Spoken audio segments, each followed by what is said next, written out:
Visakha beach రోడ్లో ఏర్పాటు చేసిన అయోధ్య రామ మందిరం నమూనా సెట్ నిర్వాహకులను పోలీసులు అరెస్ట్ చేశారు. దుర్గాప్రసాద్ రాజు ప్రసాద్లపై కేసు నమోదు చేసి దర్యాప్తు చేస్తున్నారు. అయితే బీచ్ రోడ్లో పార్క్ హోటల్ పక్కనే ఉన్న ఖాళీ స్థలంలో మే నెలాఖరులో అయోధ్య రామాలయం సెట్ వేశారు నిర్వాహకులు. మొదట 2 నెలలే ఉంటుందని ప్రకటించారు. దీంతో భక్తులు భారీగా తరలి వస్తున్నారు. అయితే నమూనా ఆలయంలోకి వెళ్లాలంటే 50 రూపాయల టికెట్ తీసుకోవాల్సిందే. చెప్పులు పెట్టుకోవడానికి ఇంకో 5 రూపాయలు చెల్లించాలి.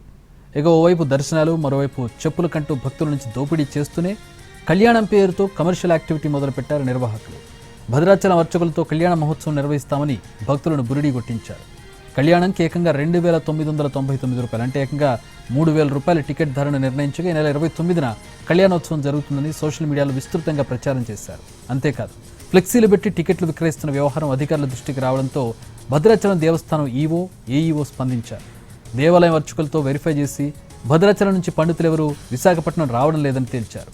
అనుమతి లేకుండా భద్రాచలం ఆలయం పేరును వాడుకోవడం నిబంధనలకు విరుద్ధమన్నారు. ఉల్లంఘనకు పాల్పడ్డ గరుడ అయోధ్య రామమందిర సెట్ నిర్వాహకులపై చర్యలు తీసుకోవాలని 3 టౌన్ పోలీసులకు, కలెక్టర్కు ఫిర్యాదు చేశారు.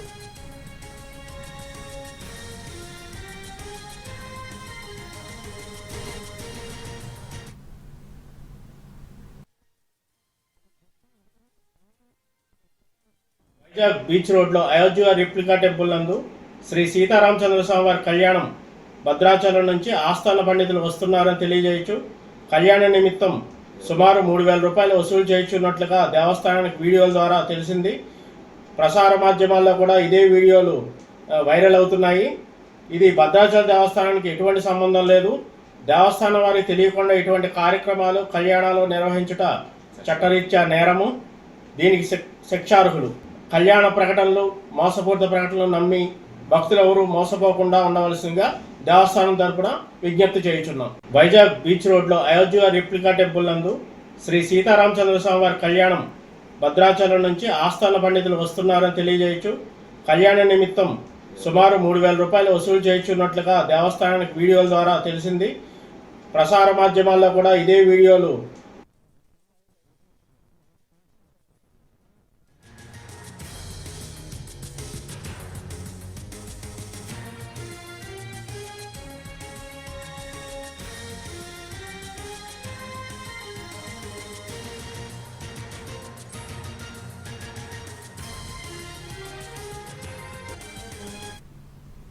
రైట్, మా ప్రతినిధి చిరంజీవి వైజాగ్ నుంచి జాయిన్ అవుతున్నారు.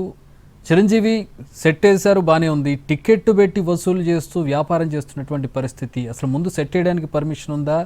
కమర్షియల్ యాక్టివిటీకి పర్మిషన్ ఉందా? ఏ కేసులు పెట్టారు దుర్గా ప్రసాద్ మీద, రాజు మీద, ప్రసాద్ మీద?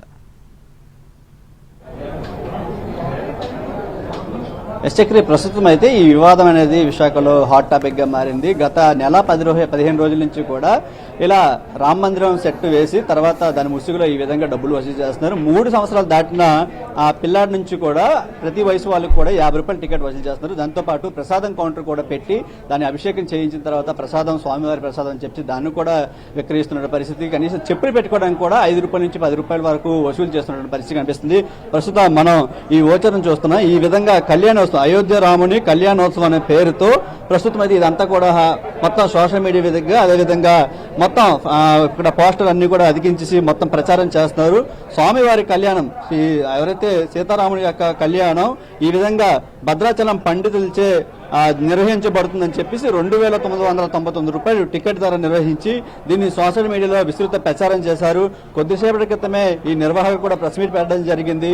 ఇప్పటికే ఈ కేసుకు సంబంధించి మొత్తం 3 టౌన్ పోలీస్ స్టేషన్ పరిధిలో 3 మీద చీటింగ్ కేసు కూడా నమోదు చేయడం జరిగింది. ఎవరైతే భద్రాచలం ఆలయానికి సంబంధించినటువంటి ఈవో ఇచ్చినటువంటి ఫిర్యాదు మేరకు ప్రస్తుతం దేవాదాయ శాఖ అధికారులకు కంప్లైంట్ ఇచ్చారు. ఇటు పోలీస్ డిపార్ట్మెంట్ కి, అదేవిధంగా కలెక్టర్ కూడా కంప్లైంట్ ఇవ్వడం జరిగింది. తర్వాత వాళ్ళు ఫిర్యాదు నమోదు చేసుకున్న తర్వాత ఫిర్యాదు స్వీకరించి తర్వాత కేసు కూడా ఫైల్ చేయడం జరిగింది. అయితే ఈ కేసుకు సంబంధించి మొత్తం ఈ నెల ఆఖరి వరకు కూడా, అంటే ఆగస్టు 2వ తేదీ వరకు కూడా దీనికి అక్కడ పర్మిషన్ ఉందని చెప్పి వీళ్ళు చెప్తున్నారు. అయితే దానికి సంబంధించి ఎటువంటి అఫీషియల్ గా వాళ్ళు రిలీజ్ చేసినటువంటి డాక్యుమెంట్స్ కానీ ఏమీ కనిపించలేదు. వాటి మీద కూడా ఇప్పుడు దేవాదాయ శాఖ అధికారులు కూడా విచారణ చేసే అవకాశం కనిపిస్తుంది. మొత్తంగా చూసుకుంటే ఈ టికెట్లు ఇప్పటి వరకు ఏదైతే కళ్యాణం పేరుతో 2,999 రూపాయలు చెప్పి టికెట్ల పేరుతో ఇప్పటి వరకు ఎంత ఇచ్చేశారు, సేల్ చేశారు, మరి కళ్యాణం రోజు ఎంత ఎంతమంది హాజరవుతారనేది కూడా చూడాల్సింది. ఎందుకంటే వీకెండ్లో చూసుకుంటే వేలాది మంది ఆర్కే బీచ్లో ఏర్పాటు చేసినటువంటి ఈ రామ మందిరానికి విచ్చేస్తూ ఉంటారు. అక్కడ కూడా చాలా వరకు వీళ్ళు హల్చల్ చేస్తుండే పరిస్థితి.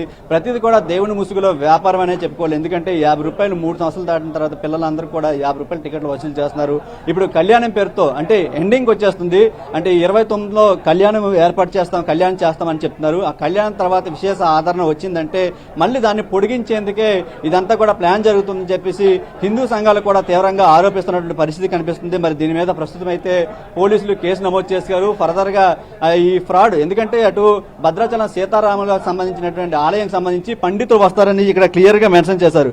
భద్రాచలం పండితులతో శాస్త్రోక్తంగా నిర్వహించబోతున్న ఈ కళ్యాణ మహోత్సవంకు భక్తులలో విచ్చేసి సీతారాముల అనుగ్రహానికి ఆశిస్తున్నారని చెప్తున్నారు. ఇది మొదటి నుంచి కూడా ప్లాన్ లేదు, కానీ గడువు ముగుస్తున్న సమయంలో ఇదంతా కూడా ఇప్పుడు సోషల్ మీడియాలతో పాటు ఇటు పోస్టర్లు కూడా మొత్తం హల్చల్ చేస్తున్నాయి. 2,999 రూపాయలు ఒక జంట కళ్యాణంలో పాల్గొనడానికి మొత్తం డబ్బులు ఈ విధంగా టికెట్లు వసూలు చేస్తున్న పరిస్థితి కనిపిస్తుంది. ఈ నేపథ్యంలోనే అలర్ట్ అయినటువంటి ఆలయ అధికారులు వెంటనే తమకు ఎటువంటి సమాచారం లేదు, తమ ప్రమేయం లేకుండా, తమ పర్మిషన్ లేకుండా ఎలా కండక్ట్ చేస్తారని చెప్పేసి వాళ్ళు కూడా ఆగ్రహానికి గురైనటువంటి పరిస్థితి. దేవాదాయ శాఖ అధికారులు కూడా చాలా మంది ఫోన్లు చేశారు. ఎందుకంటే ఇది మొత్తం ఈ ఘటనకు సంబంధించి నిజంగా కళ్యాణం నిర్వహిస్తున్నారా లేదని చెప్పేసి కొద్దిసేపటి క్రితమే ప్రెస్ మీట్ పెట్టి వివరణ ఇవ్వడం జరిగింది. కళ్యాణం అయితే జరుగుతుంది, కానీ అందులో భద్రాచలం ఆలయం సంబంధించినటువంటి పండితులు రావట్లేదు. భద్రాచలం పండితులే అని చెప్పేసి వాళ్ళు దాన్ని కప్పిపుచ్చే ప్రయత్నం అయితే క్లియర్ గా చేసినటువంటి పరిస్థితి మనకు కనిపిస్తుంది. మరి ఈ ఘటన మీద అటు దేవాదాయ శాఖ అధికారులు, ఇటు పోలీస్ శాఖ ఏ విధమైన చర్యలు తీసుకుంటారు అనేది మనకు తెలియాల్సి ఉంది. Chakri, all right, thanks for the updates Chiranjeevi.